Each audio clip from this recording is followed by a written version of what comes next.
Well, hello, everybody. Welcome in to the March 26th IDP Plus mailbag episode. I am Justin Fry at JFryDP, and he's Joe Harlow at JoeLow63. Welcome back, Joe. How you doing today? I'm doing well. How are you? Thanks for covering for me last week. I'm good, good. Well, you got me next week. You got to cover for me next week, so True. it's just the way it goes in the off season. But yeah, so much fun. Absolutely. As always, go check out the IDP Plus website and hop on our Discord server. You join IDP Plus, get access to all our writers, can ask questions whenever you want. Whatever you're looking for, we've got writers that write about all sorts of different things, bringing in all sorts of new people. It's fun times at IDP Plus. We're really growing right now. And as always, ask questions. We'll get through any questions we get in our email at mailbag@idpguys.org or any questions we get on the stream. Yeah. Unfortunately, it was a fairly quiet week. I think this is just kind of a quiet time in general right now. Hopefully it picks up here as we get close to the draft. I didn't see anything, so we'll... Yeah, really the only news came out this morning, and that's with the kickoff change, which could mean if you have a league that has return scoring, that things could get more interesting. Yeah. Maybe. Yeah, there weren't. I mean, it's a slow time in free agency. One big piece of recent news, the Ladarius Snead trade went down after the last show. So, what are your thoughts on the Tennessee side, and then we'll talk about the Kansas City side after that? Yeah, I like it for the Titans. Makes sense. I mean, they had a lot of money to burn and not a huge amount they had to give up for him capital-wise, and they're really... It's weird for what they're doing that they didn't seem like they'd be a team to reload and try to win soon, but it kind of seems like what they're doing. I like the upside shot. Yeah, same. I mean, he slots in as your top corner. You've got, they signed a Awuzie to be the other outside corner. And then why am I blanking on their slot guy's name? Roger McCreary, my guy. Yeah. So it's a solid cornerback room, which that division with A-Rich, with Stroud, and with Trevor Lawrence, it's got to have shutdown corners. So I like it for the Titans, especially considering it was a 7th-round pick swap this year and a 3rd-rounder next year. So, honestly, I'm not even sure if Kansas City hadn't tagged him, they probably would have gotten a 3rd-round comp pick next year. So, yeah, really, it's going to be an earlier pick, but yeah, I don't understand it, but whatever. Kansas City side, it does not make a whole lot of sense. Yeah, it's weird. I feel like having your top outside corner for this year to try to three-peat makes more sense than getting 20 picks earlier in the 3rd round next year. Even if you tag him, then what? You play out the year, you let him play on the tag, and then you let him walk next offseason. You're probably still looking at 3rd-round comp pick because someone's going to pay him a bag.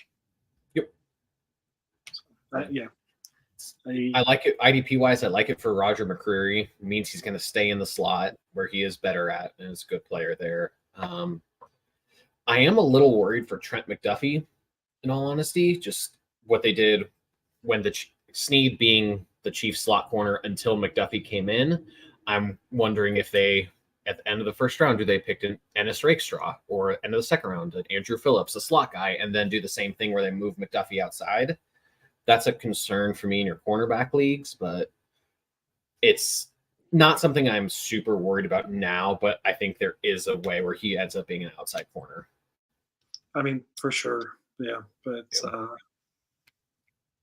I would expect he will play outside. He's one of their top 2 corners. He's their top corner at this point. So there's a chance that he just shadowed their best receiver at this point. Mm-hmm. We'll see. Literally in that Sneed role for them. So yeah. We did get a question in. Yes. From another Justin. So updated IDP rankings. I believe our website has up-to-date IDP rankings for D-line, linebacker, DB. So if you subscribe to IDP Plus, I hate to just if you have specific questions, I'm happy to help out. And Joe and I both probably have our own individual thoughts on rankings and stuff.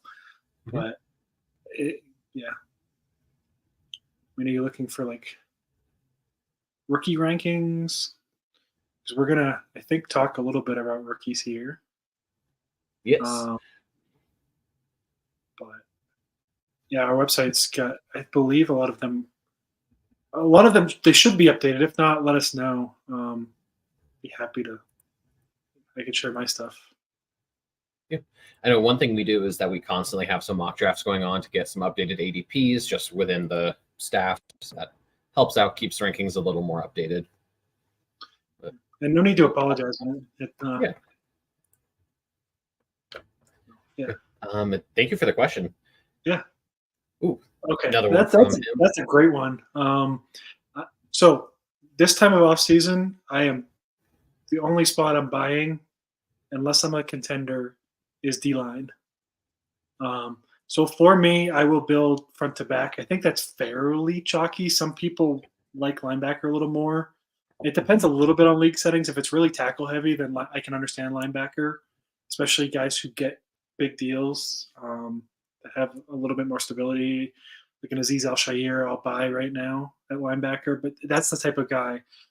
Even Patrick Queen scares me a little bit because that deal with the Steelers was essentially a one-year deal with a couple options tagged onto it.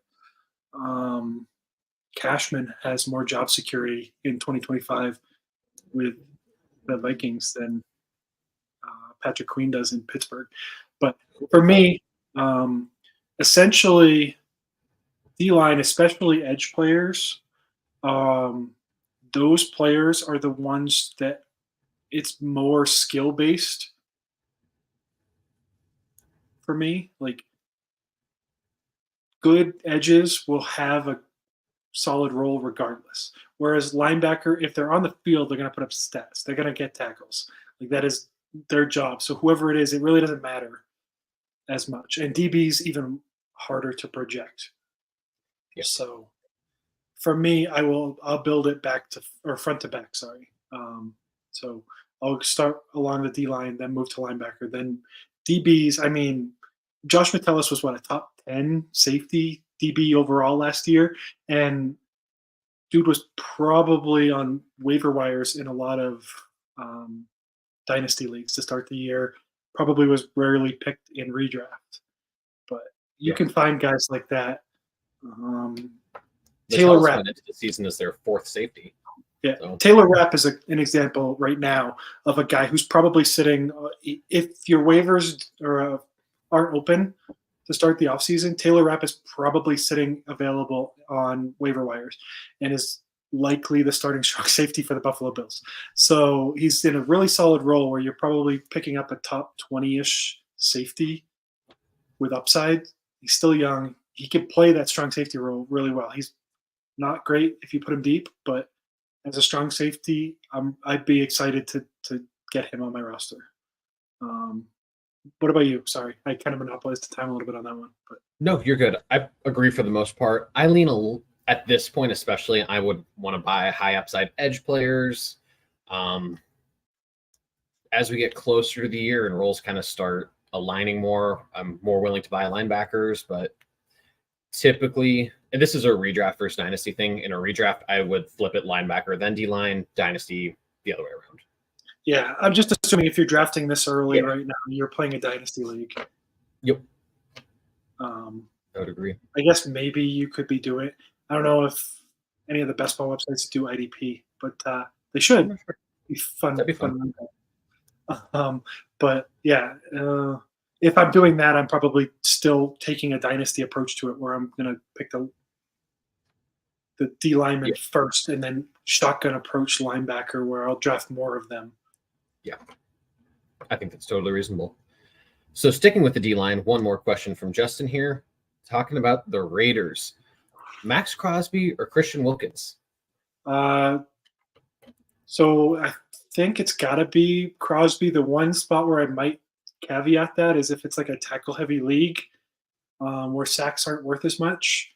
I do think there's an opportunity for Wilkins to be better than Crosby in that scenario.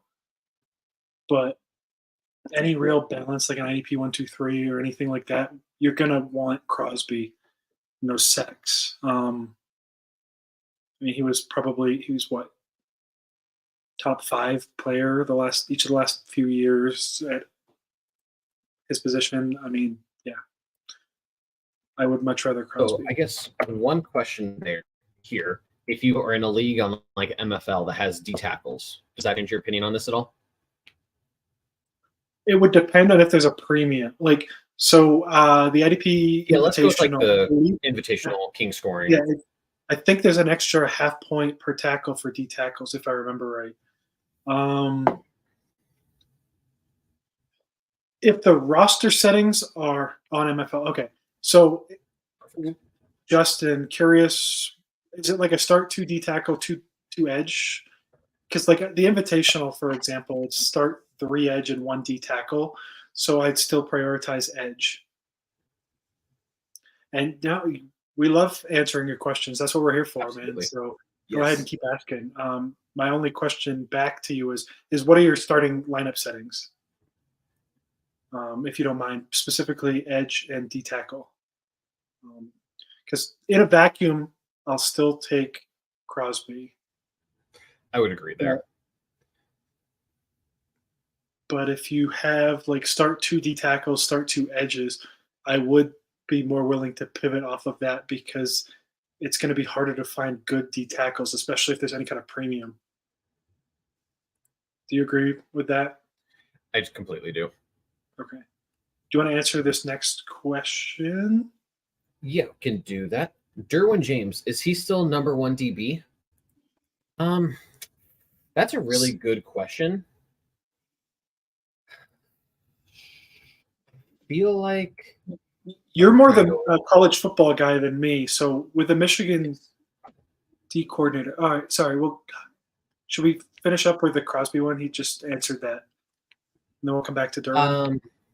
Yeah, let's do that real quick. Sorry. No, you're good. This setting, if it's just D line, not D tackle versus edge, yeah, it's Crosby for me. Yep, I'd agree. Okay, back to Derwin James. So you're asking about the college scheme and Jesse Minter, I assume is where you're going to go. Yeah, is he going to play the same star kind of role, or will they move him to strong safety? Like that's my concern.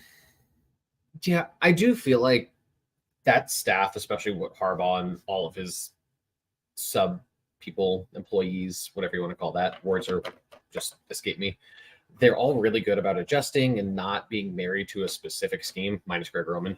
But I do think they'll utilize him in the best possible way. I don't know if I'm trying to think of other names. I would lean no, he's not DB1 anymore, but I'm trying to think of another name above him. There's the Antoine Winfields, but he plays deep too often. Same with like a Jesse Bates. Hamilton, I'm worried about the scheme change. Just it's going to be a similar scheme, but scheme. Yeah, I'm just not the scheme change as much as Mike McDonald is a savant, and I like Zach Orr as the new D coordinator, right? I think he's the one there. And so let me put out a scenario then. Okay, so because you're saying you don't think there's really a true DB1, which I think I agree with, but you've got like a whole bunch of like a tier kind of like 7 or 8 maybe. So you just kind of probably want to find who's the cheapest one in that tier and draft that player or trade for that player. Yeah, that sounds about right. So who? So it's Hamilton, it's Derwin James, it's Winfield's probably in there. Winfield, maybe Minka, depending on the scoring. Yeah, Minka is hurt so much is my concern there, but he has to be in that conversation still. Other safeties. If it's a dynasty, I am intrigued by Jordan Battle.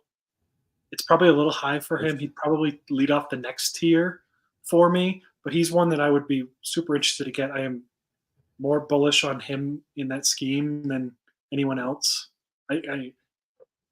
I've seen other people basically saying wait and see how it plays out, and I'm not the type of person that's going to sit back and do that. I'm going to take my stance, and if I'm wrong, I'm wrong. Yeah. I'll own that. But Brisker and Holland's probably in the conversation as well. Yeah, you're not going to get Battle cheaply if he is the starting strong safety anymore in Cincinnati. Like, that's just not going to happen. So I'd rather buy now with the question mark versus waiting. Duggar is interesting coming back to New England. I am curious. I hate that they rotate. Both Jabril Peppers and Duggar would be fantastic strong safeties, star players. But they As play with my guy Marte Mapu, but he might be the starting free safety this year. Like, yeah, honestly, it's just a whole bunch of strong safeties, and they have to rotate through who's playing deep. Jesse Bates for my. I mean, I would still take Derwin. Yeah, but I mean that's a pretty solid 1-2 punch. It really is. I would be willing to tear down off of him. Say that one more time. I'd be willing to tear down off of Derwin, off of name value. Yeah, I would as well. Yeah, if you could trade Derwin for, let's see, look, Grant Delpit in a pick, sure. With Harrison Smith coming back, Josh Metellus is locked into that role for at least another year. And I think he signed a 2-year deal extension in season, so I think he's there for another year beyond this year. Fun one. So he just sent another question on linebacker. Okay. So, I'll answer the second part first. Yes, all three could be top 10. Believe that. I am kind of scared of Quay Walker, though, I'll be honest. I had him listed as a sell earlier in the offseason. Yes, they let Devondre Campbell go, but even that just kind of scares me even more that they're going to go get someone who they trust more. Because for me, I think he's going to be better off if they kick him. Now that they switch from a 3-4 to a 4-3. If they kick him to the weak side role and let him rush the passer more, I'd be more interested in him as a linebacker there versus keeping him in the middle. I don't think he fits that role very well, to be honest. I would rather, if I'm them, I'm going to pick up Junior Colson, maybe late second, early third, Edgerrin Cooper. Spoilers, Justin. Spoilers for what we have on the docket. I guess we didn't cover that position, but we'll get to fits. Did we? We did. Oh yeah, I put a different spot in there for IDP, didn't I? Oh no, it's a beautiful spot though. But so I guess just to wrap it up here, I would go Ernest. You know, I'm super high on Ernest Jones. Him and Bobby, I think, is pretty close. Yeah, but then especially for a dynasty league, I think Jordan Rodriguez covers the Rams for The Athletic. Basically said that the Rams have started negotiations with Ernest for an extension too. So great news there. I do think it hurts a little bit losing Donald because he's probably going. I've seen people, and I think I wrote this up in my D-Tackle article that came out Monday. I'm a little scared of Kobe Turner, to be honest. Absolutely. A lot of people are like, "Oh, he's going to skyrocket. He's a top 10 D-Tackle," and I'm like, he's a nose tackle. I'm terrified of him without the double team machine next to him because there's no one on that line. I mean, I was high on Byron Young, but that was because he's playing next to Aaron Donald and was going to see a ton of snaps from the beginning. So really, who are you scared of now on that D line? Kobe Turner did well. At 19. I mean, we'll get there in a few weeks probably. But, yes, we will. I mean, I'm slotting someone right into that Aaron Donald role if I'm them. Ideally, conveniently, there's a couple guys who look like that. Ideally, it's Murphy, but I don't know if he falls that far. Yeah. All right. So we've alluded to some rookies. So sorry, I agree with you. Ernest, Bobby. Oh yeah, Quay. Sorry. And I would tier it in between Bobby and Quay. Probably at least one tier. Agreed.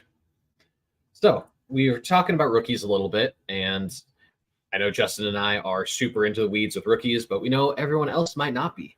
But at IDP Plus, we've got you covered. Our rookie guide is coming out soon. It is actually live now, excuse me. It is comprehensive, one of a kind for 2024. It is here. You can get it right now for a mere $9.99 for a limited time. We get updates every single Friday as the draft draws near. Check out the link in the show description and download your copy today. So draft guide, something we've worked on in the past, something that our team has been working on for months at this point. And it's all you need, really. There aren't many places who cover IDP for rookies. And so it's 100 plus total profiles, probably about evenly, maybe 60-40 offense, defense, something like that. Justin, no worries. We are happy to answer questions. We should hit on his D-line question real quick and then Let's hop back. I'm going to assume this is the same format that you had before, where you had 2 D linemen and not edge and D tackles. That drops Quinn into the bottom for me. But I think I'm going Burns, Anderson, Williams. I'm flipping Anderson and Burns, but I know you love Burns. I think the thing with Anderson is just with Hunter there. It's Hunter. Hunter's numbers were a little inflated last year, honestly. They were. Like, his win rate was not what you'd expect for someone who put up the sacks that he did. Honestly, Anderson won more, and Anderson had less sacks. So, like, it's going to be interesting to watch that team this year. It really is. I'm taking Anderson, especially in any kind of dynasty league. Yeah. Yeah. You're right. I'm switching that back. Anderson over. I was going to say, you trade me. You trade me. We have a league. I would. I was literally thinking that. 16-team IDP with the exact same starting lineup settings, and I know you trade me Burns straight up for Will Anderson. Yeah, I definitely would. You're right. I was thinking about that. I'm still so mad you got him. Oh well. Anyway, so one thing do you want to explain what we're going to be doing for next couple weeks? Sure. So with it being a little slower right now, we were brainstorming some different ideas, and what we landed on was our friend Shandon at Field of Shand on X sent us a question about our top landing spots. So shout out to Shandon, and he asked for a little more specific. He was like top fits for top IDPs. We will get to probably all of the top IDPs, but rather than just keeping it that narrow, we actually decided let's go through division by division. And we're going to start with the North divisions today. So we'll run through the AFC and NFC North and hit on some favorite draft fits. We'll each pick one. It just kind of worked out that I think one of us went in first and hit 4 and 4. So we're kind of trying to kind of keep it balanced as best we can. But at the same time, I mean, if we have some IDP fits that we like, we'll probably both hit IDPs. Like some schemes just aren't great for IDPs in general, like my Patriots, unfortunately. Yeah. But hopefully it gets better this year. We'll see. So. And also, I know I tried to stay a little away from the chalky ones, like going to spoil it. Like with the Vikings, we could have gone Drake May, JJ McCarthy. Just kind of wanted to not do that. Yeah. Because, Yeah. Did I put in? So there was some report. We'll wait till we get there. But there was a report on them being high on a defensive player. So the Vikings? Yes. I want to touch on. I missed this. Okay. We'll touch on it when we get to them. So we're starting with the AFC North first. Yep. And we're going to lead off going alphabetical by team cities. Yes. So that leaves Baltimore. The Ravens. So let's start with you since you have an IDP on here. Okay. So for the Ravens, interesting team. The player I picked isn't someone who's typically in their mold of bigger school, meaning Alabama players, but Marshawn Kneeland. If you don't know who he is a defensive lineman, edge, 34 D-end hybrid, just a big rusher, basically, out of Western Michigan. he compares my comp for him is Ladarius Snead, who started with the Ravens. So I think that is a good fit. He is a big, powerful rusher. His combine wasn't as exciting as I had hoped, but he's a massive dude. It was really just the 40 that kind of disappointed. But in the second round, or really if they trade back from 30, is that their first pick? 30? Yeah. Trading back from that into the early 40s, I think Kneeland would be a really good pick. He's someone who isn't super highly known outside of the in the weeds places so far, but he's going to be a second round pick most likely, and think he could be a really good complement to Odafe Owe and in that Jadeveon Clowney role. Was it Brugler who loves him? There's definitely one of the draft analysts that was like, talking about him a lot. So I thought it was Jeremiah, but I mean I think they both. Okay, I just know it was one of them. So yeah. I was a little disappointed in the athletic testing, to be honest. Yeah. The one, his long speed isn't great, but if I remember, he tested really well in the agility drills. So I'm double checking right now. I'm going to Raz, relative athletic score. Thank you, Kentley Platt. You're awesome. So who's your player on the offensive side of the ball? You took defense. I'll talk about Keon Coleman. I don't know how highly you would pick him, because he probably would be in play at 30 if they decide to stick there. And obviously without Beckham, and they just seem against using Rashad Bateman in any kind of real role. Even if they did, I don't assume they're going to keep him beyond that rookie deal. So I'm giving Lamar that big jump ball X receiver that he does not have, because Andrews and Zay Flowers play kind of underneath. They're the yak guys, and I want that big X receiver, red zone threat, can win against press man and can win those contested catch situations. And for me, that's where they're picking. That's probably Coleman. I love the fit with him with Lamar. I think it would be a lot of fun, and I think it could open up their offense even more than what they did this past year. I like it. Makes sense to me. 30 seems about his range. Yeah, I feel like it's definitely in play. It'll be interesting to see what happens, because you could see an Adonai Mitchell in there. You could see a Xavier Worthy in there. Like, there's a whole bunch of receivers in that late first, early second range, and it's just going to be who do you want? So, yeah, I think the bigger receiver is something they could totally use, that traditional X sort of play. But next team is the Cincinnati Bengals, and I believe you had the IDP for this one. So if you want to go ahead. I did. So little lesser, deeper cut name here. Maason Smith, defensive tackle for LSU. So I thought about receiver, but I'm going to talk D tackle for them. Just I love Maason Smith. I think he's going to be a little bit of a sleeper who could pop that people might not know as much about on the IDP side. So he played a ton as a true freshman at LSU, posted decent sack numbers, decent tackle numbers, and then I think first game of his sophomore season blew out his knee and spent the whole offseason recovering, didn't fully get back until partway through 2023. So even early on in 2023, he didn't really look like himself. But through the draft process, he seems to be rising. He seems to have gotten fully healthy. And I was a little surprised he even entered the draft. But I think if you're looking for a D tackle with some upside in the third round range, maybe, I could see him being on the board and being a really good player for someone for a long time. And with the Bengals letting DJ Reader walk and just bringing back BJ Hill and I forget who they added, Sheldon Rankins, on like a 1 or 2 year deal, I could see him kind of sitting behind Rankins for the year and then taking over that role in 2025.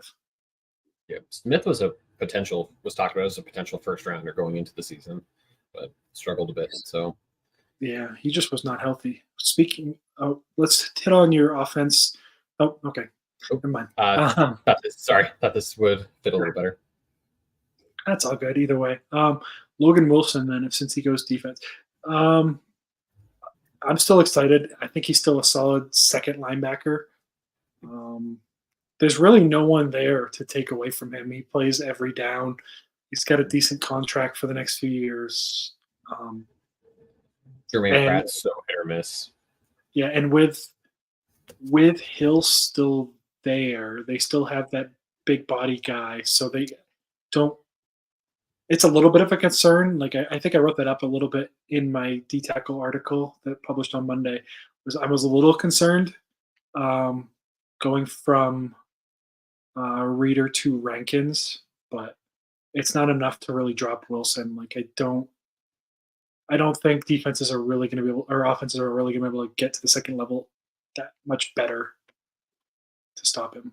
What do you think? I know you're a Wyoming guy, so.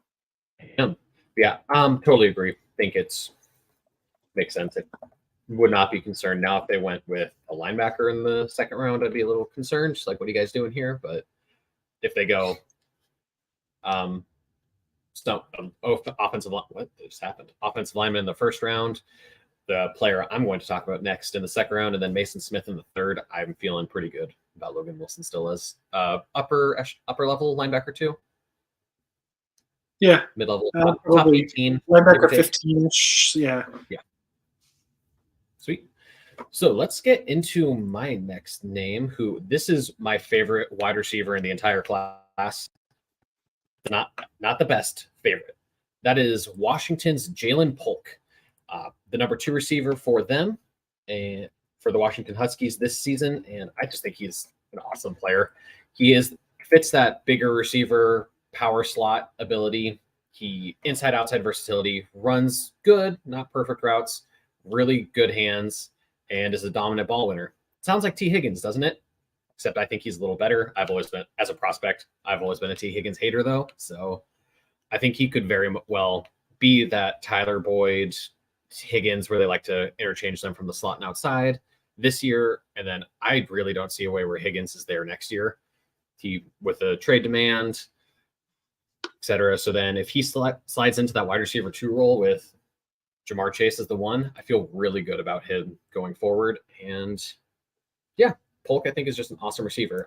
As much as I do like him, I don't think he ever projects as a 1, like a true wide receiver 1. So that's not a huge concern for Ja'Marr Chase, his status as well. But I do think they need another receiver, and Polk does need a little more work.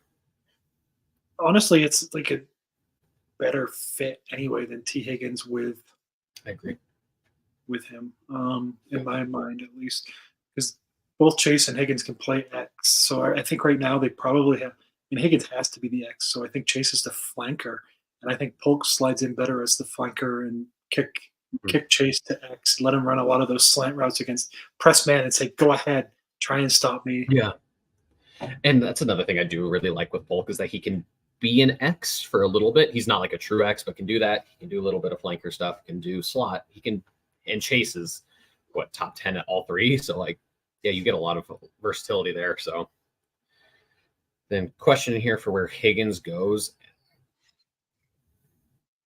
I think if I'm a Pats fan and I would love to see us put our 3 this year plus maybe a 3 next year. I'm not sure if that's enough with Cincy to get the deal done, but I'm really opposed to giving up our 2 because for me, at least, I'd rather take the shot on a left tackle there, especially if we're going to draft a quarterback at the top.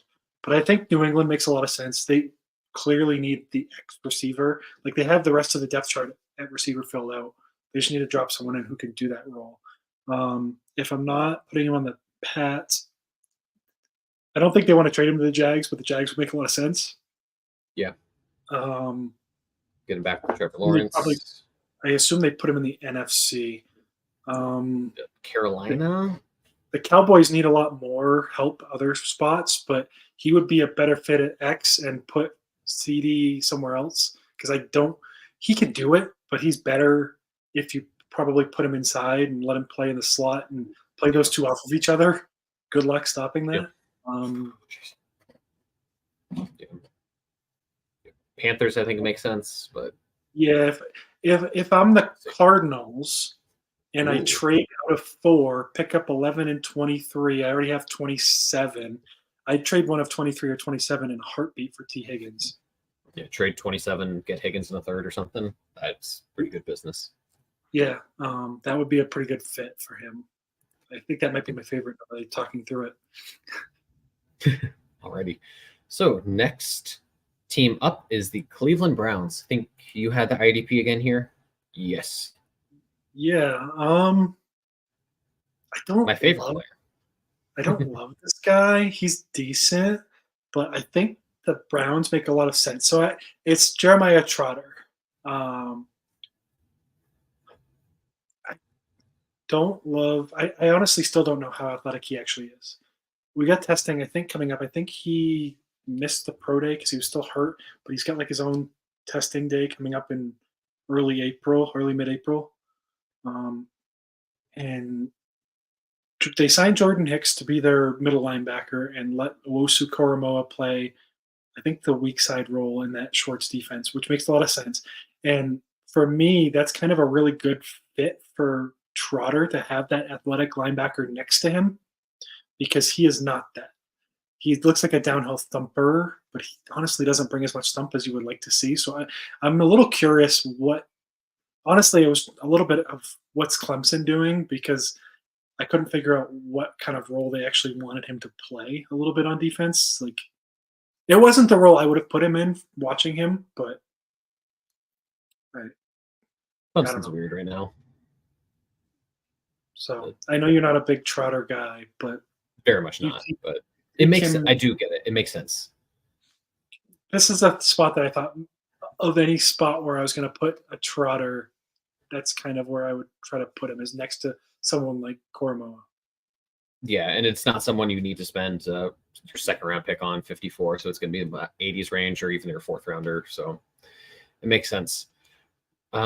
Offensive side, I went with, this was probably my least favorite one. Just Browns are a weird team. Really kind of wanted to give them a quarterback, but decided not to be spiteful. So I went with running back Braelon Allen out of Wisconsin. Another bigger back, similar in that regard to Nick Chubb, that he's a bigger back with some speed. I'm not comparing him there, not at all. He's not that level of talent player, but I just think role-wise, it's interesting. And yeah, so yeah, he's someone who he's young, so I think he's going to be 20, 21 most of all this season.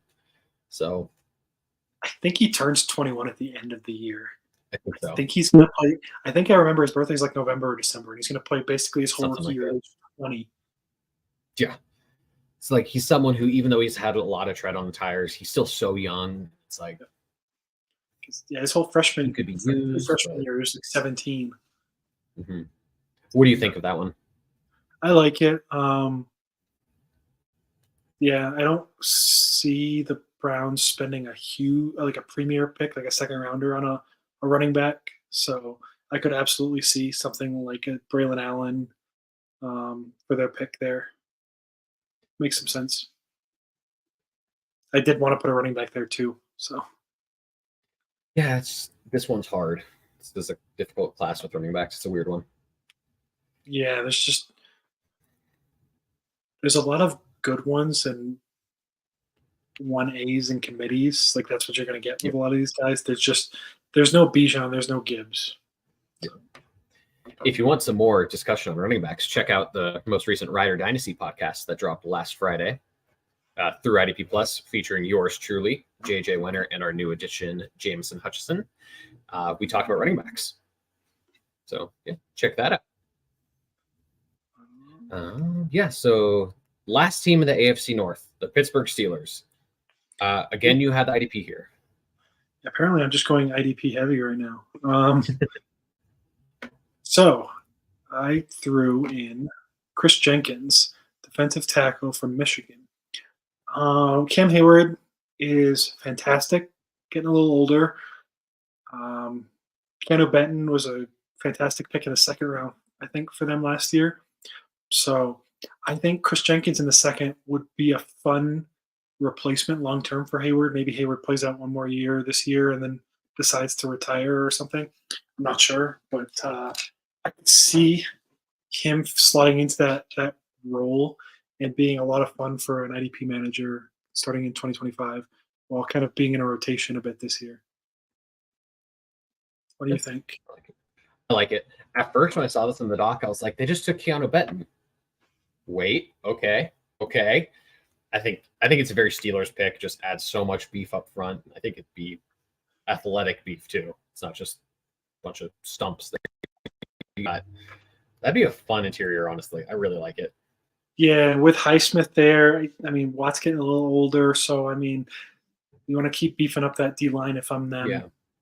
So absolutely. So, anything else on that one, or feeling good there? Yeah, I'm feeling good. I like your name too. Yeah, this was an interesting one.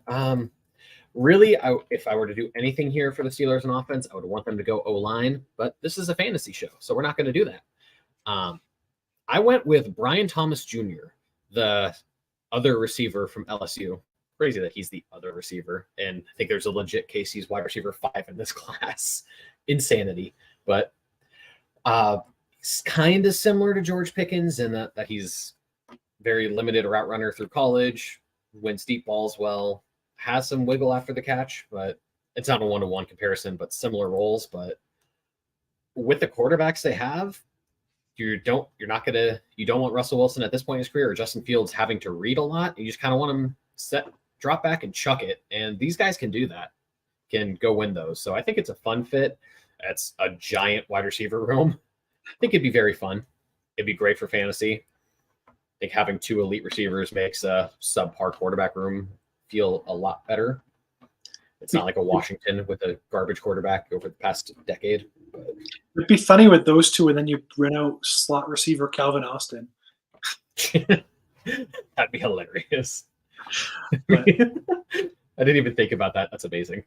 And then you have Najee Harris and Jalen Warren as your running backs, which is already a wild combo. Yeah, you get like 2. They're probably both Pickens and Thomas are both like 6'3", 6'4", 215, like and Austin's like 5'9", 170 maybe. I can't remember, but they're small, very small. He's smaller than that. Is it probably? I think so. But yeah. So a couple of questions on the Steelers. TJ Watt still big time. I think he'll be fine for the next couple of years, but I also am not opposed.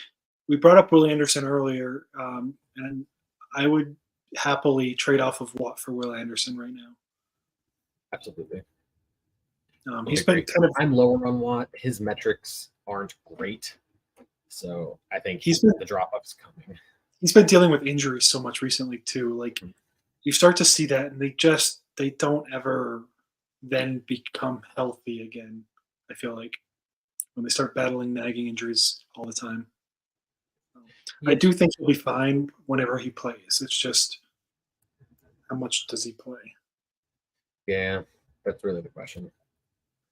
It sucks, but yes. Then with the Steelers, Pickens in for a big year. I don't know.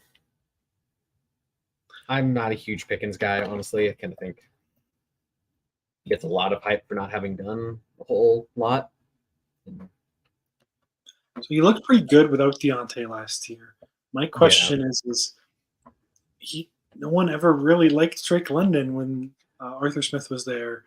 Like, I can't remember. London was still really good, though. Yeah, and I do think he can be something similar to that. Mm-hmm. But I'm also really curious because I don't know how Pittsburgh doesn't take a wide receiver.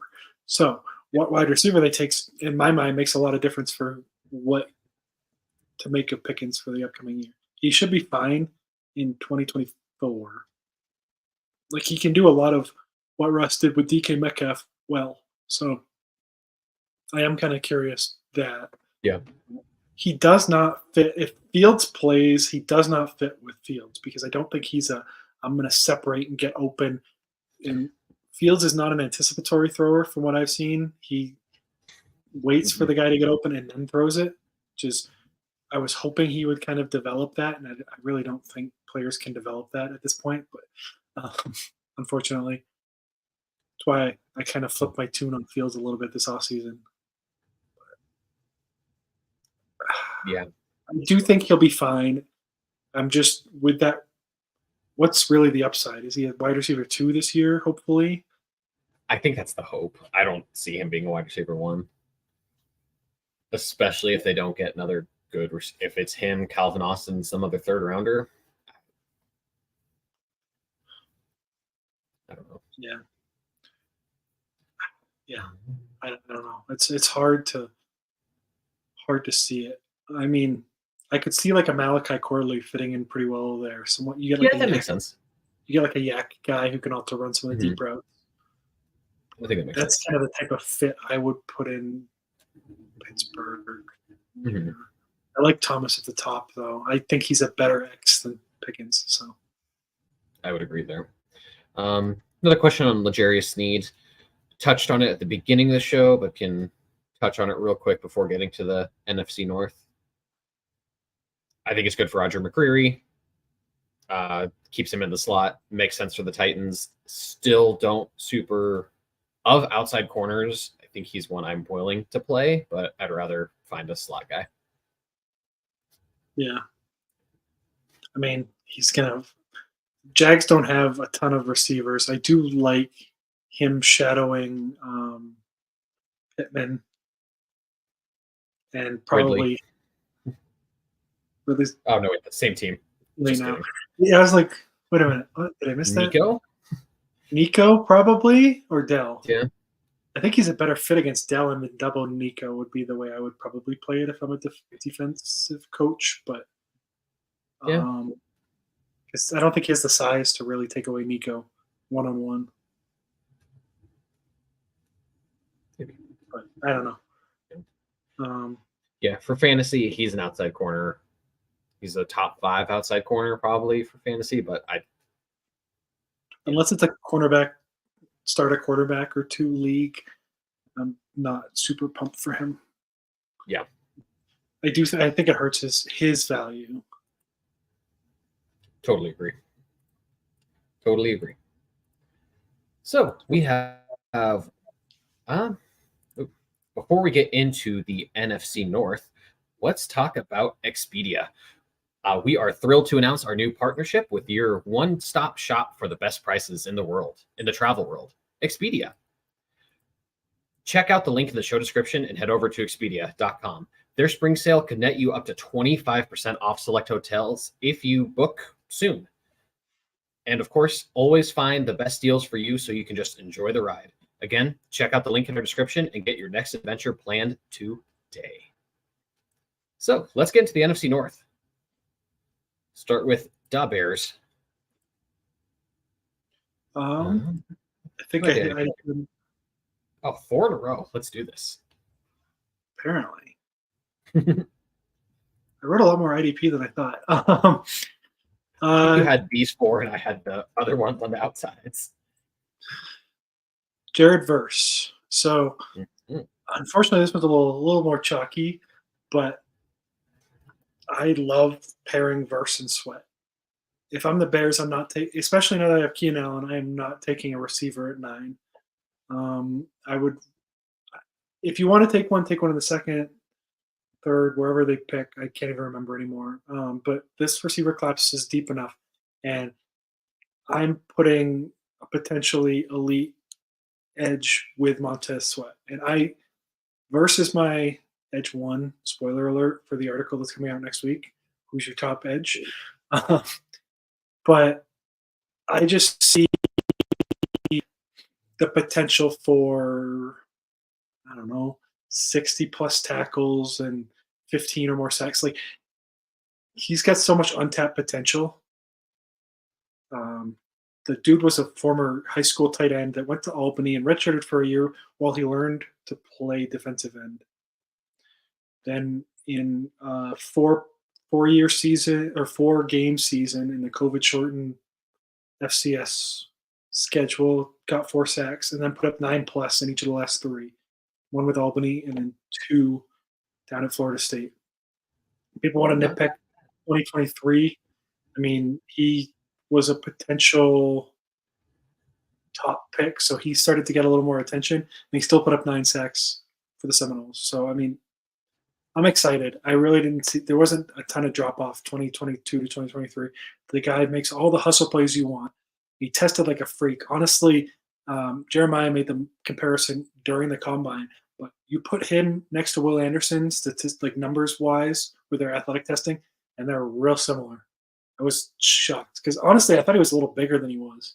He doesn't have the bend that Anderson does, but I think he's a lot more powerful. Like, he put up 31 bench press reps. Like, it was a ridiculous number. So I'm really excited. Clearly. And excited to read that article next week. But yeah, I have no notes. Only thing there with receiver is that they don't have a second-round pick, so their next pick is 75 or 78. But still would rather wait. Speaking of receivers, I went with receiver for them, and I went with Luke McCaffrey. Yes, little brother of Christian, and I went with him probably in the 4th round, I think is where he's going to go. But I think he fits that receiver room pretty well. Him into DJ Moore and Tyler Scott. Yes, I'm still a believer once Keenan Allen moves on, of course. But yeah, I think he's someone who he has a lot of yards after the catch ability. He's very raw as a receiver. He played quarterback at Michigan, Nebraska, and Rice before switching full-time to receiver midway through last season. So he's really only been a receiver for 18 months. And he had good numbers at the combine, runs decent routes, still needs some work there. But I think give him a year behind Keenan Allen, who's one of the best there, and he just plug him back into your slot once Keenan Allen moves on after the season. So I think that's an interesting fit for them. Absolutely. Could be fun. 4th round dart throw? Why the heck not? Yeah. Let's hit on this question we got quick, and then we'll hop back. Yes. Running a little low on time, but we can get through these last 3 teams. Cole Holcomb. So I saw news that it doesn't sound like he even makes a return, unfortunately. Pittsburgh's not even putting a timeline on him. If you need the roster spot, I'm willing to cut him. I'd rather try to hold and see if he can make it back, because Pittsburgh does have room for 2 linebackers to be IDP relevant. So I'm trying to hold him, but if it's a shallow roster, I'm willing to move on. Ditto. Sucks for him. Yeah. So let's move to the NFC North reigning champs, the Detroit Lions, who with them, I struggled a bit with where to go. A couple names I was between, both were at the edge rusher position, and I went with just more pure upside, and that is Chop Robinson, the edge out of Penn State. Lightning fast, one of the best first steps I've ever seen, and super raw rusher still, though. Putting him with Marcus Davenport for a year to kind of let him rotate in, kind of be that rotational rusher for the first year, then hopefully he learns and takes over, and alongside Aiden Hutchison and very good interior they have. I think it's fun. Oh, no, you put this name. Just kidding. That's fine. But I'll still talk about Chop because he is actually my edge too. I like him more than Jared Verse. But slightly. But yeah, I think it's fun. I think it's a lot of fun. Yeah. So I'll hit on Jared Verse later. But I think it's kind of going to be a pick your flavor. And honestly, they're all a little different. My only concern with Chop is just the length. Yep. He is just not, like, his wingspan is just not what you want it to be. He's kind of short. And his athletic testing is wild, but I do see him developing a little bit. But behind Davenport, who's hurt all the time, makes a lot of sense. So you put in wide receiver Javon Baker, which is a name I'll be honest, I'm still working through my offensive guys a little bit, but I am excited. he transferred from Alabama. Yeah, where he wasn't getting on the field a ton, to UCF and just took off and is a super exciting name in this draft class who's going to be a little later, third, fourth round type guy. But he could be an X. I think he profiles better as a flanker, but he'd be a really, really good receiving complement to Amon-Ra and Laporta. So I like the call here. Yep. I think he's a fun player. A lot of fantasy people have given him round 1 NFL hype, which is that's not going to happen. He's more of a 4th rounder. Does not separate well. Good jump ball getter. Has some yards after the catch game, but yeah, does not separate well. I think he's a good compliment in the mid rounds. All right. Packers. Green? I'm fine with talking about either player we got on the show doc, to be honest. I like them both. So yeah. I'll take the safety here. I'll go Jaden Hicks. I think he's a legit strong safety. I know you do as well. Someone who has really been blowing up since the season ended. And 2nd round pick at 44 or 48, I think, of their picks. I think I'm wrong there. Does kind of hurt Xavier McKinney there, but for a fantasy perspective, but keeps him at the free safety spot, which he is better at. So I think this is a home run pick. It would clearly be the top DB in this class. I don't see another way really where someone would be able to overtake him, assuming someone doesn't take like a Tyler Nubin in the 1st round, which would be quite surprising. But yeah, he's the best clear strong safety in this class to me. So yeah, he's a great fit. And with McKinney being a better free safety, it makes so much sense to put those two together in my mind. So I just love this buildup of the Packers safety room if this were to come to pass. Running back, Josh Jacobs is basically there on a 1-year deal with 3 team options.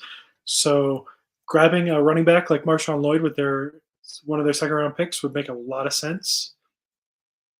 He was a lot of fun playing for both USC, South Carolina, and then Southern California.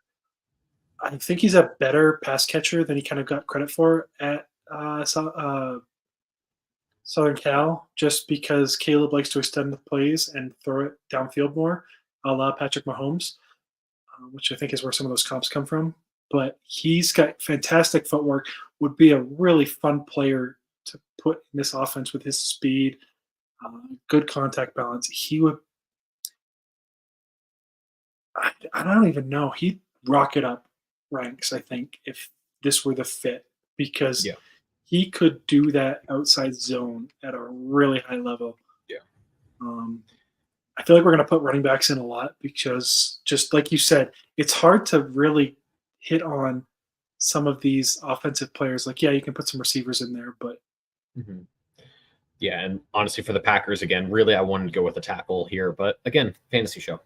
Exactly, like Cleveland. At 25, or 28, wherever they're picking, I want the Packers to go offensive tackle, hit Hicks in the 2nd, go, I don't know, another edge rusher in their second, and then hit or move back from that and take Lloyd early 3rd, late 2nd, something like that. I think would be such a home run draft for them. Yeah. But, yep. So one more team. I do have a couple questions in here. Let's hit our last team before we get to those. I think would be good. Vikings. So speaking of that outside zone scheme, yes, Jalen Wright would just be so much fun with pairing with Aaron Jones for a year, and then he's kind of got that Raheem Mostert one cut and go speed. I think something like this. What? Did you see my comp for Wright? I did not know. You just said him for Raheem Mostert, but I think he's a little. So yeah, good work. Love it when that happens. He doesn't. I don't think he's at his best in other schemes. So I really wanted to put him in this type of a system where it's the outside zone and he can kind of not have to worry as much about his patience. And vision. I do think this is a better fit. And sitting behind Jones, learning for a year, and kind of being that 1B as a rookie would be so much fun. And he would just be dynamic as a second-year player. I think you'd probably pencil him in kind of where Tajay Spears kind of did last year, hopefully without getting killed by a free agent signing. Hopefully. But something like that would be just – I think he'd be an early second-round rookie pick and one that for sure would be a lot of fun. Very much so. On defense, I'm going to go a little deeper, and that is edge Javon Solomon out of Troy. He is a smaller edge rusher, very good athletic metrics. I think he's a really good complement for Jonathan Grenard and Andrew Van Ginkel. Van Ginkel, I think, works better as not just a pure edge, but getting some off-ball linebacker, just kind of being a chess piece in there to do a bunch of crazy stuff with, especially with the Brian Flores defense. And Solomon can be used early on, similar in that, like, your Bryce Huff, Josh Uche, that sort of pass rush specialist role. Keep him in there. And then I do like his run defense overall. It's not great. Again, he's 6'2", 250, but I do think he can hold up there. So give him a year or two. Grenard signed a bigger deal, but Van Ginkel's only there for like a year or two, so he'd be a really good long-term fit too. Yeah, compliment upside edge rusher for next 2 years, and then hopefully takes over. I think I would really like that. Solomon is someone who I'm very high on. Yeah.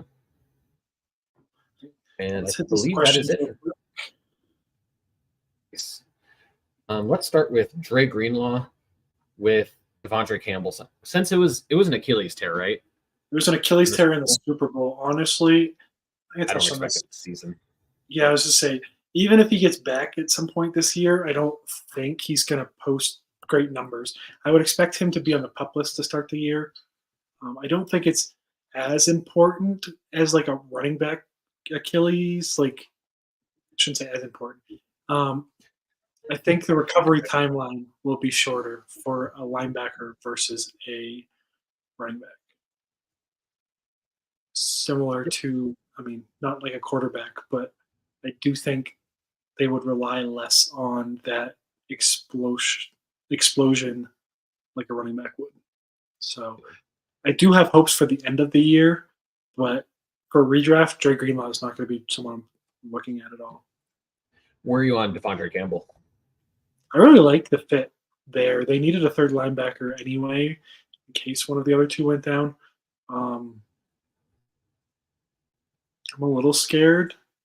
I don't think he's a perfect fit with Greenlaw or in that Greenlaw role. So I'm curious how they use the two of them because honestly, I think he'd fit better in the middle and kick Warner to that will role, but I don't know that the Niners do that. So I'd be really surprised if they did. Exactly. But I think from a fit wise, that makes more sense to me. Yeah. I think Campbell will be fine, but another quick one here before we get to Justin's other question, but Jack Campbell. I'll let you hit this one. I'm excited. You don't draft a guy in round one and not play him. So yeah, he kind of was a little rotational last year. This is the year I expect him to make that jump into full-time, every down type player. And I'm excited for that. I liked him a lot last year. I was a little surprised at how highly they picked him, but we'll see if we get another one of those types of guys this year. Maybe Peyton Wilson hops in the first. That'd be something. But yeah, he should have more of a role this year. I really did not like his prospect film at all. I had him as like a 5th round grade. I was not a fan. So I think he was the lowest grade I gave in the first round last year. But but again, like you said, he was taken 18th. He's gonna get a shot.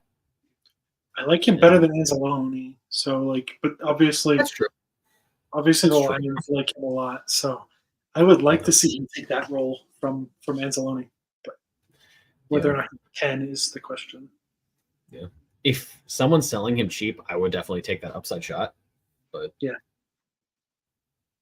he should get a role this year, if nothing else.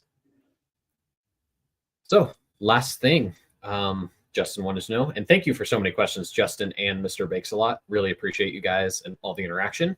You can sign up for our stuff. First, you can find Justin at, I struggle so much with your new handle, dude. But IDP. Thank you. I don't know why. It's so simple and smart, but just I'm so used to saying your old one. But I know. Yep, you can find Justin at JFryDP. There we go. And me at Jolo63 on Twitter for both of us. And sign up for all of our stuff. IDP Plus is the handle on Twitter. IDPguys.org, still the website. We do have a newsletter that you can sign up for through the website, which is awesome. Michael Sicoli writes and manages that. He's amazing at what he does there. And, yeah. I think it's IDP_plus. Is there an underscore in there? There's an underscore. I think they separated out the P's. Yes, you're right. You are correct there. Thank you for no worries. Yep. And I think that pretty much does it. Thank you, Justin, again, and thank all of you guys for listening. We will see you. I will see you same time same place next week, and we'll see Justin in a couple weeks. Enjoy your time off, and may the force be with you. And don't get too bored during the off season.